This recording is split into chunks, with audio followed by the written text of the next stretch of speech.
चाचा प्रणाम। खुश रहा बाबू। बैठा बैठा बैठा। क्या समाचार, कैसे कैसे इला हो? अरे का कहीं हो, बड़ा दुख के बात हो गई बा। का हो गई?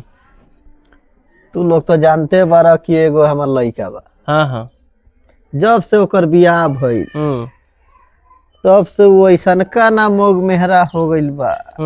जौन मेहरारू कहतिया तौने उ सुनता। अच्छा अच्छा। ना हाथ उठा के 10 गो रुपया देवता बाप के कि जे लो बाबूजी चाह पिय, ना दवाई सुई के सही से पैसा देवता। अब बतावा ये उम्र में हम कहीं कमाए लायक बानी कि केनहू जाके कमा धमा के अपन इलाज कराए? ना ना। ऊपर से अगर कुछ बोलत तनी तो डांट देवता, मारे के धीरा देवता। देखा चाचा, हम तो कहला हो तो कह देतनी, राउर जौन लड़कवा बानू एक नंबर के गतान आदमी हो। अरे पूरा गतान हो। ठीक बा। टोला महल्ला के लोग ओकरा गोरियाते रहेला। ना कहत रहनी तार मान लो उम्र के लिहाज करत नहीं, तोहरो खराब लगी तार लड़का हो। एक नंबर के गतान, टोला महल्ला के लोग ओकरा गोरियात रहेला, केहू ओकरा के अच्छा ना कहेला। समझला नु? अरे का कही है बबुआ, ये बतवा तो हमको समझावे नहीं, लेकिन वो तो हमरे के कहता कि जे ढेर बोलबो तो घर से निकाल देम, बाहर कर देम। बतावा हई उम्र में हम कहाँ जाए? तहरा के हाँ बाग मर्द बात तू न हो, उ थोड़े हो हैं। सब कुछ तहार बा, बिल्डिंग तहार, जमीन तहार, घर दुआर तहार हैं। उ कमा के खियावते नु बा हैं। अब से अगर कोनो बात कहे तो घर तहार हो, गर्दनवा में हाथ लागे साले के बाहर निकाल दिया। कोई जो साला जहाँ मन करे ते अपन ते खाइए पिए अपन। बात समझला नु? बात तो सही कहत रहो, ये तो बातवा हम साला सोचबे ना कइली। सब तोरे नु हो। आखिर तो सब अभी जमीन जाएगा सब हमरे नाम तब तू मर्द इतना डराई बड़ा। सब बनैनी हमी है हैं। ओकरा के पढ़ैनी लिखैनी, बियाह शादी हमी करैनी। आपन आदमी बानी ऐसे हम बता देतनी, क्योंकि अपन आदमी तू बड़ा। समझला नु? अब से डरा मत जा। अब कुछ बोले चाहे धमकियावे के घर से निकाल दे तो तू का निकाली? तू ही गर्दन में माथा लगा ढा के निकाल दी। बाकी हम बानी नु तारा साथे पंचायत बिटोर दिए साले पर जइयन कहां। ठीक कहता रहो। अब बोला सु कर ये उपाय कर। ठीक हो बाबू, चला तनी। हां ठीक बजा। प्रणाम चाचा। ठीक हो, खुश रह।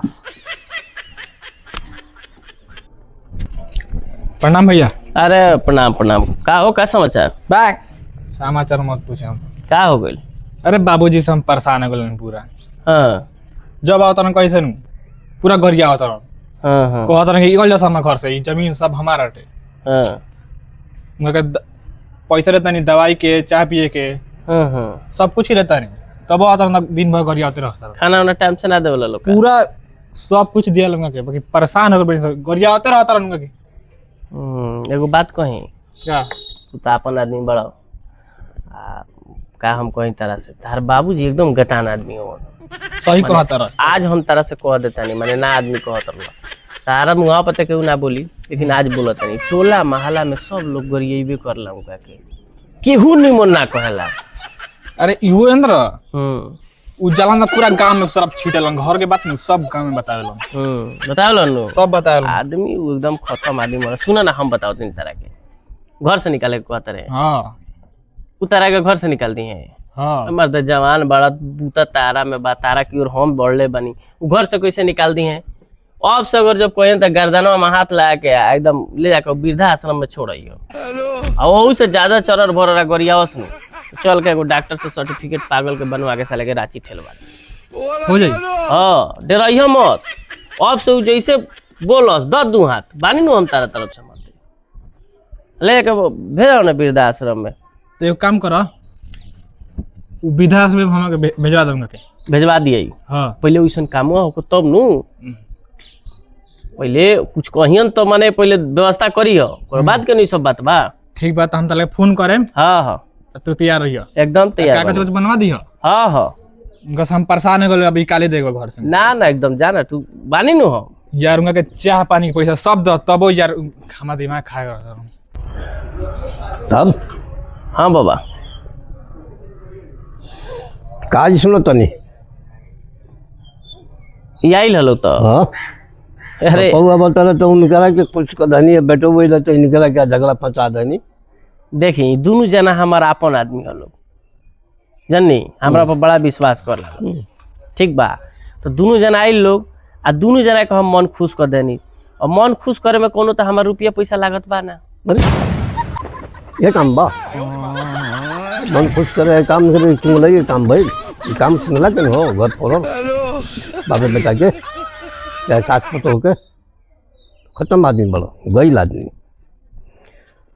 बेकार हम आगे नहीं हटा लगे मतलब हम तो वही के ना चाहिए क्यों लगी कब से उठा दिला बैठी ना उ चायवा ना चाय सुन आदमी चाय पी ले ये द्वार पर आई लगी चायवा बनता मने जी ये द्वार पे माटी पर आज पाप बा बताओ बाप बेटा के फरका लग चल कैसन आदमी